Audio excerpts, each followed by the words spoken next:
So today, inshaAllah ta'ala, we will begin about discussing what exactly is the seerah and why should we study the seerah, and we'll try to mention something about pre-Islamic Arabia. So we're going to set the stage, and we're going to continue next week and the week after that, setting the stage for the coming of the Prophet ﷺ. So before we begin with the birth of the Prophet ﷺ, we need to explain the world at his time.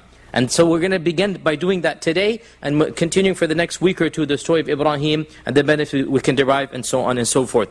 So we begin by talking about the word seerah. What does the word seerah mean? The word seerah comes from the Arabic verb sara yasiru sayran, which means to traverse or to journey. So the word seerah actually comes from the verb that means to travel. And the reason why seerah, meaning the biography of a person, is called seerah, it is because you are traveling his journey. You are walking in his path, you are following his footsteps.